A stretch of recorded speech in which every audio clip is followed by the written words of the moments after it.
আজকাল বিভিন্ন সেমিনার সিম্পোজিয়ামে সবচেয়ে বেশি যে বিষয়টি আলোচিত হচ্ছে তা হচ্ছে ইন্ডাস্ট্রিয়াল রেভলিউশন 4 এবং এর ফলে সৃষ্ট যে চ্যালেঞ্জ, সেই চ্যালেঞ্জ কিভাবে মোকাবেলা করা যায় সেই বিষয়ে। তো জব সেক্টর থেকে শুরু করে প্রায় সব ধরনের সেক্টরেই কিন্তু ইন্ডাস্ট্রিয়াল রেভলিউশনের একটা প্রভাব পড়ে, যা অলরেডি পড়েছে এবং ভবিষ্যতে আরও পড়বে। তো আজকে যারা তরুণ তরুণী এবং ফিউচার প্রফেশন নিয়ে ভাবছেন বা কিভাবে সুন্দর একটা কেরিয়ার গঠন করা যায়, তারা কিভাবে এই ইন্ডাস্ট্রিয়াল রেভলিউশন 4 এর বিষয়টি বিবেচনায় নিয়ে তাদের কেরিয়ার গঠনের প্ল্যানিং করতে পারবেন, সেই বিষয়গুলো নিয়েই আমি কিছু কথা বলতে যাচ্ছি। আমি আরিফ আহমেদ, ফাউন্ডার, চেয়ারম্যান আফা 3D, associate professor, MCT department, daffodil international university. তো আপনারা জানেন যে প্রথম শিল্প বিপ্লবের সূচনা হয়েছিল 1784 সালে, যখন জেমস ওয়াট বাষ্প ইঞ্জিনের ব্যাপক উন্নয়ন সাধন করেন। এর ফলে হলো কি, যে কলে কারখানায়, যানবাহনে এই ইঞ্জিনের যখন ব্যবহার শুরু হলো, তখন যারা কায়িক শ্রম, মানে যাদের শুধুমাত্র ফিজিক্যাল স্ট্রেংথের উপর নির্ভর করে জীবিকা নির্বাহ করতেন, তারা কিন্তু একটা বেশ সমস্যার মধ্যে পড়ে গেলেন। কাজের ক্ষেত্রে জব সেক্টরে তাদের কাজের একটা ক্রাইসিসের মধ্যে তারা পড়লেন। ঠিক একইভাবে এর প্রায় 100 বছর পর 1870 সালের দিকে যখন দ্বিতীয় শিল্প বিপ্লব সংঘটিত হয় বিদ্যুৎ শক্তির উন্নয়নের ফলে, তখন একই ব্যাপারই ঘটেছিল। এরও প্রায় 100 বছর পর অর্থাৎ 1969 সালে যখন তৃতীয় শিল্প বিপ্লব সংঘটিত হয়, এটি হয় মূলত ইলেকট্রনিক্স এবং কম্পিউটারের ব্যাপক উন্নয়নের ফলে। এবং এই শিল্প বিপ্লবের ফলে যে বিষয়টা হয়, কল কারখানা, অফিস আদালত, বিভিন্ন কাজের ক্ষেত্রে, ব্যবসা বাণিজ্য, সব জায়গায় ইলেকট্রনিক ডিভাইস, বিভিন্ন ধরনের ইলেকট্রনিক ডিভাইস এবং কম্পিউটারের একটা ব্যবহার শুরু হয়ে যায়। এবং এর ফলে হয় কি, অনেক পুরনো প্রফেশন ভ্যানিশ হয়ে যায় এবং নতুন অনেক প্রফেশন তৈরি হয়। তো যারা সেই প্রফেশনের সাথে নিজেদের খাপ খাওয়াতে পারলো, তারাই কিন্তু খুব একটা ভালো অবস্থানে চলে আসতে পারলো এবং এইদিকেই অনেক সুন্দর ভালো কেরিয়ারগুলো তৈরি হলো। তো এই ব্যাপারগুলো খুব আসলে দ্রুত চেঞ্জ হতে থাকে যখন একটা এই শিল্প বিপ্লবের মধ্যে দিয়ে সবকিছু যায়। তো এরও প্রায় মাত্র 30-32 বছর পর, এই যে 2003-04 দিকে চতুর্থ শিল্প বিপ্লবের সূচনা হয়েছে। এটিকে আসলে বলা যায় যে ডিজিটাল বিপ্লব। এই বিপ্লবের মূল যে কারণটা, সেটা হলো যে ইন্টারনেটের ব্যাপক উন্নয়ন এবং মোবাইল টেকনোলজির যে প্রসার এবং উন্নয়ন, এর ফলেই এই যে বিপ্লবটাকে ত্বরান্বিত করেছে এবং এটা অল্প সময়ের মধ্যেই এই বিপ্লবের সূচনা হয়ে যার প্রভাব এখনো চলছে। এর ফলে খুব দ্রুত কিন্তু বিভিন্ন কাজের যে ক্ষেত্রগুলো পরিবর্তন হচ্ছে। আমি একটা এক্সাম্পল দিতে পারি যে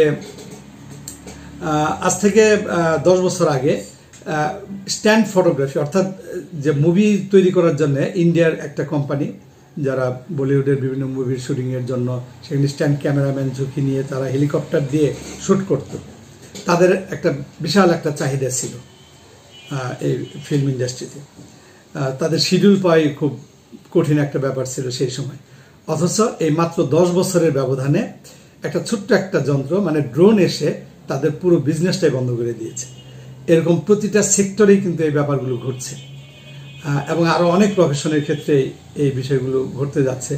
বিশেষ করে এই ইন্ডাস্ট্রিয়াল 4 রেভলিউশনের যে টেকনোলজিগুলো এবং যে বিজনেস ট্রেন্ডগুলো তৈরি হয়েছে, আপনারা হয়তো কম বেশি সবাই জানেন, যেমন রোবোটিক্স, মানে আর্টিফিশিয়াল ইন্টেলিজেন্স, তারপর IoT, internet of things, big data, machine learning, তারপরে কোয়ান্টাম কম্পিউটিং, এই ধরনের বিভিন্ন বিষয় আসছে। এর মধ্যে 3D ভার্চুয়ালাইজেশন, এই বিষয়গুলো, 3D printing, augmented reality, virtual reality, এগুলো হচ্ছে এই 4th ইন্ডাস্ট্রিয়াল রেভলিউশনের বিভিন্ন টেকনোলজি এবং এর ফলে different types of business trend তৈরি হয়েছে। এগুলো নিয়ে পরবর্তীতে হয়তো আরও বিস্তারিত আমরা ডিসকাস করব। তো আমি যে বিষয়টি বলতে চাচ্ছি সেটা হচ্ছে যে এখন যারা ফিউচার কেরিয়ার নিয়ে চিন্তিত বা ফিউচার কেরিয়ার কিভাবে গঠন করবেন, তারা এই বিষয়গুলো তাদের একটু মাথায় রাখতে হবে যে নতুন কোন ধরনের প্রফেশন আসছে, মানে পরবর্তী 5 বা 10 বছরে কোন প্রফেশনগুলো সবচেয়ে বেশি গুরুত্ব পাবে বা কোন ধরনের কাজের চাহিদা বাড়বে ওয়ার্ল্ড ওয়াইড। আর এখন তো আসলে মার্কেট যে শুধুমাত্র বাংলাদেশের মার্কেট চিন্তা করে বা এখানে চাকরির বাজার চিন্তা করে কেউ যদি নিজেকে প্রিপেয়ার করার কথা ভাবেন বা ক্যারিয়ার বিল্ড আপের কথা ভাবেন তাহলে ভুল করবেন। আর আপনারা তো জানেন যে রিসেন্টলি একটা পত্রিকার সার্ভেতে দেখা গেছে যে বাংলাদেশে প্রায় 27.5 লক্ষ 27.5 লক্ষ শিক্ষিত বেকার আছে, যাদের অনেকেরই গ্র্যাজুয়েশন এবং পোস্ট গ্র্যাজুয়েশন ডিগ্রি আছে এবং অনেকের খুব ভালো রেজাল্ট করা, যে প্রথম শ্রেণী পাওয়া আছে এই বেকারের তালিকায়। এবং বেকারের তালিকার মধ্যে কিন্তু ডাক্তার, ইঞ্জিনিয়ার থেকে শুরু করে সব ধরনের লোকজনই এখন আছে যে যারা ওইভাবে কাজ পাচ্ছে না। আসলে এখন আপনাকে চিন্তা করতে হবে গ্লোবাল মার্কেট, সো আপনাকে সেইভাবে প্রিপেয়ার হতে হবে। আরেকটা বিষয় যে সেটা হচ্ছে যে এখন শুধু সার্টিফিকেট দিয়ে আসলে সবকিছু হয় না, যে একাডেমিক একটা সার্টিফিকেট দিয়ে কেউ যে খুব ভালো জব পাবে বা কাজের খুব ভালো সুযোগ পেয়ে যাবে এমনটা আশা করা বৃথা। এখন আপনাকে যেমন নলেজের পাশাপাশি স্কিলফুল হওয়াটাও কিন্তু জরুরি, অর্থাৎ কোনো একটা সেক্টরে আপনাকে স্কিল হতে হবে। এখন স্কিলের যুগ, শুধু ওই মানে পুঁথিগত বিদ্যা এখন আর সেইভাবে জব সেক্টরে বা কাজের ক্ষেত্রে খুব একটা কাজে আসছে না। তো এই ক্ষেত্রে মানে আমাদের পক্ষ থেকে যে সাজেশন আমি যেটা বলতে পারি যে এই যে 4th ইন্ডাস্ট্রিয়াল রেভলিউশনের ফলে যে জবগুলো তৈরি হচ্ছে সবগুলো জবেই যে সবার পক্ষে মানে ক্যারিয়ার হিসেবে নেওয়াটা সুবিধাজনক হবে তা আমি বলছি না। যেমন হয়তো কেউ যদি রোবোটিক্স চিন্তা করে, আর্টিফিশিয়াল ইন্টেলিজেন্স বা আইওটি, অনেকের হয়তো সেই ব্যাকগ্রাউন্ড নেই, সেদিকে হয়তো বা তারা এখন তাদের ক্যারিয়ার তৈরি করতে পারবে না, সেটা ঠিক আছে। কিন্তু আমাদের জন্য একটা সুখবর হচ্ছে যে 4th ইন্ডাস্ট্রিয়াল রেভলিউশনের যে টেকনোলজি এবং যে বিজনেস ট্রেন্ডগুলো আছে তার মধ্যে অন্যতম একটা টেকনোলজি হচ্ছে 3D ভার্চুয়ালাইজেশন। আর এই 3D ভার্চুয়ালাইজেশনের এই সেক্টরে কাজের জন্য যে প্রিরিকুইজিট, মানে যে জিনিসটা থাকতে হবে বা যে ব্যাকগ্রাউন্ড থাকতে হবে সেটা হচ্ছে আসলে ক্রিয়েটিভিটি।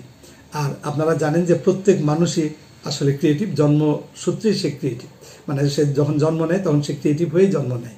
কাজেই এইটা একটা অনেক বড় একটা সুযোগ যে এই সেক্টরে ক্যারিয়ার বিল্ড আপ করা।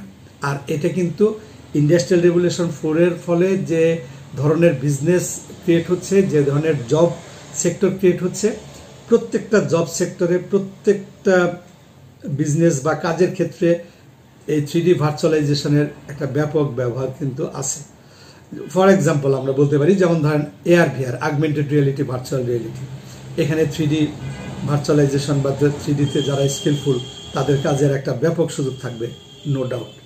তারপরে ধরেন যেমন 3D প্রিন্টিং, এই 3D প্রিন্টিংয়ের যে বিষয়টা, যা দিয়ে আজকাল একদম সেই মানে বাড়ি গাড়ি থেকে শুরু করে খাবার দাবার সব কিছুই প্রিন্ট করা যাচ্ছে এবং হিউম্যান অর্গানও প্রিন্ট করার বিষয়গুলো চলে আসছে, অলমোস্ট এভরিথিং এটা দিয়ে প্রিন্ট করা যায়।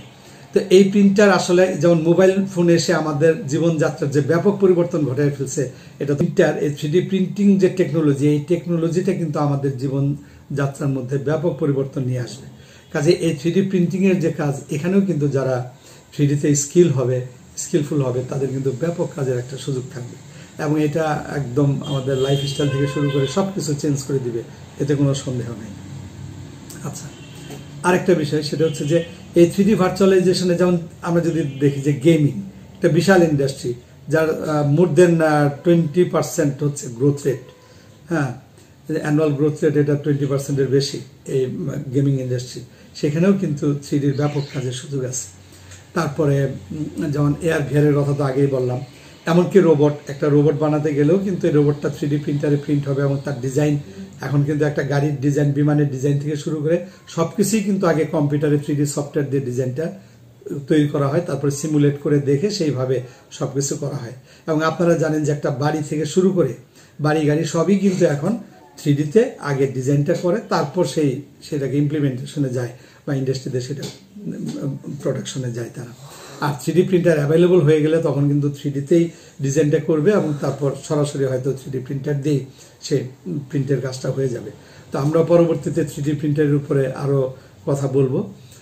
তো যাই হোক, আমি যে বিষয়টা মেনলি যে ব্যাপারটা আজকে বলার জন্য আসছি, আমি বলতে যাচ্ছি যে যারা ক্যারিয়ার নিয়ে চিন্তা করছেন বা হয়তো ধরেন গ্র্যাজুয়েশন কমপ্লিট করেছেন বা পোস্ট গ্র্যাজুয়েশন কমপ্লিট করেছেন, বাট সুবিধাজনক কোনো জব পাচ্ছেন না বা কাজের জায়গা খুঁজে পাচ্ছেন না।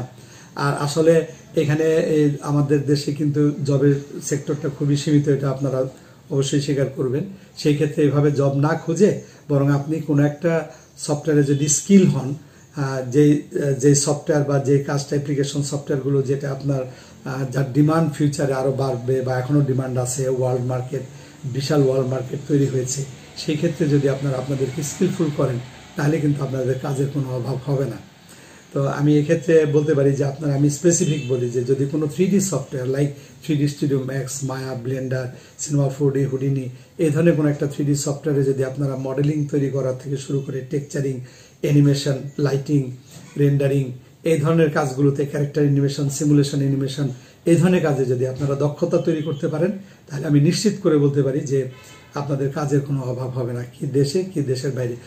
আমাদের দেশের কোনো কাজ বা জবের জন্য চিন্তাই করতে হবে না, কারণ তখন আপনার জব মার্কেট হচ্ছে ওয়ার্ল্ড ওয়াইড, যেখানে $1 ট্রিলিয়ন মার্কেট অলরেডি তৈরি হয়ে গেছে এবং ভবিষ্যতে এটা আরও বাড়ছে।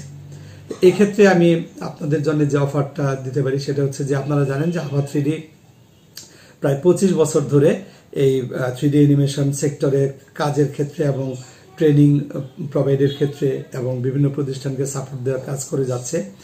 তো আর এই ধরনের ট্রেনিং অ্যাকচুয়ালি একটু কস্টলি, কারণ এই ট্রেনিংগুলোর সাথে যারা যুক্ত থাকে তারা সবাই প্রফেশনাল, কারণ প্রফেশনালদের থেকে এই ট্রেনিং না নিলে আসলে এটাতে দক্ষতা অর্জন করা বা সঠিক গাইডলাইন পাওয়াটা সত্যি কষ্টকর হবে। আমি এক্ষেত্রে এটাও আমার একটা সাজেশন যে আপনারা যদি নিজেরাও শিখতে পারেন, কারণ ইউটিউবে তারপরে গুগলে অনেক আপনার শেখার অনেক ম্যাটেরিয়ালস আছে, আপনারা এটার থেকে শিখতে পারবেন নো ডাউট। বাট এতে আসলে সময়টা একটু বেশি লেগে যায়।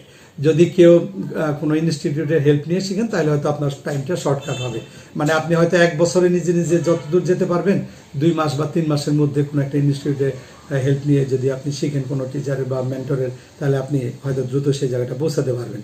তবে আমার গাইডলাইন হচ্ছে যে আপনারা একটু দেখবেন যে আপনার যে মেন্টর বা যাদের কাছে যে আপনাদের শেখাবে তার যেন প্র্যাকটিক্যাল কাজের একটা অ্যাটলিস্ট 2-3 বছরের অভিজ্ঞতা থাকে।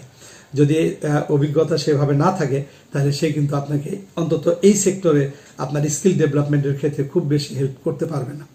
আপনার সেই সময় এবং অর্থের অপচয় ছাড়া, এনার্জি, টাইম অ্যান্ড মানির অপচয় ছাড়া আর বেশি কিছু আসলে সেখান থেকে পাওয়া মুশকিল হবে। তো যাই হোক, এক্ষেত্রে আমি যে বিষয়টা বলছিলাম যে আসলে এই ট্রেনিংগুলোতে একটু কস্টলি হয়ে থাকে, কারণ যদি প্রফেশনালরা ট্রেনিং দিলে যেহেতু তাদের টাইম সীমিত এবং তারাও সেইখান থেকে টাইম বের করে যখন তারা ট্রেনিং বা এই ধরনের বিষয়ে আসে, তো তাদের সেই টাইমের ভ্যালুয়েশন করতে গেলে একটু তাদের ডিমান্ড অনুযায়ী ট্রেনিংগুলো কিন্তু একটু কস্টলি হয়ে যায়। তো সব দিক বিবেচনা করে আমরা চিন্তা করলাম যে অনেকের পক্ষে হয়তো আগ্রহ আছে বা ইচ্ছা আছে, কিন্তু এই মুহূর্তে তাদের পক্ষে হয়তোবা সেই যে তারা একটা ট্রেনিংয়ের জন্য যে বাজেটটা সেটাও হয়তোবা তারা সেইভাবে ম্যানেজ করতে পারছে না। তো আভা 3D সেই জন্য একটা প্রোগ্রাম হাতে নিয়েছে এবং আমি যে প্রোগ্রামটার সাথে যুক্ত আছি সরাসরি, সেটা হচ্ছে যে আমরা এই 3D সফটওয়্যারগুলো, স্পেশালি 3D স্টুডিও ম্যাক্স, মায়া, সিনেমা 4D, হুডিনি এই ধরনের সফটওয়্যারগুলোর উপর ট্রেনিং প্রোভাইড করব। আমাদের আভা 3D ফ্রি অ্যানিমেশনের উপরে ট্রেনিংয়ের প্রোগ্রাম হাতে নিয়েছে। এখানে যারা আগ্রহী তারা যদি এনরোল করেন তাহলে আপনারা ফ্রি এই ট্রেনিংটা নিতে পারবেন। তা আমি ট্রেনিংটা দিব। তো আশা করি আপনারা যারা এই সেক্টরে ক্যারিয়ার বিল্ড আপ করতে চান এবং সুন্দর একটা ক্যারিয়ার গঠন করতে চান, তারা এই প্রোগ্রামে অংশ নেবেন বা অংশ নিতে পারেন। এই বিষয়টা আপনারা বিবেচনা করে দেখেন। ওভারঅল আমি এই টুকু আলোচনার মধ্যে যা বললাম, আমি আপনাদেরকে আহ্বান জানাবো যে আপনারা গুগলে, নেটে সার্চ দিয়ে একটু দেখেন যে আমি যে ইন্ডাস্ট্রিয়াল রেভলিউশন 4 এর কথা বললাম এবং এর ফলে সৃষ্ট যে চ্যালেঞ্জগুলো, সেই বিষয়গুলো আপনারা দেখেন এবং ফিউচারে যে 3D ভার্চুয়ালাইজেশন অন্যতম একটা টেকনোলজি, সেটাতে যদি আপনারা দক্ষতা অর্জন করতে পারেন তাহলে কিভাবে আপনাদের ফিউচারে জবের ক্ষেত্রে কোনো সমস্যায় পড়তে হবে না, সেই বিষয়গুলো আপনারা দেখতে পারেন। হ্যাঁ, এটা দেখেন। তো আশা করি আপনারা এই পুরো বিষয়টা নিয়ে একটু চিন্তা ভাবনা করবেন। আর আমি বলবো যে এখনই সময়, now is the proper time to do anything. কাজেই সময় নষ্ট না করে দ্রুত একটা সিদ্ধান্ত নিয়ে আপনাদের স্কিল তৈরি করার চেষ্টা করেন। আর এখন স্কিলের যুগ, নলেজেবল এবং স্কিলফুল হইতে হবে। আদারওয়াইজ বর্তমানে এবং ভবিষ্যতে চাকরি বলেন, জব বলেন, কাজ বলেন, কোনো সেক্টরে সুবিধা করা যাবে না। তো যাই হোক, ভবিষ্যতে আবার আপনাদের সাথে কথা হবে। ধন্যবাদ সবাইকে।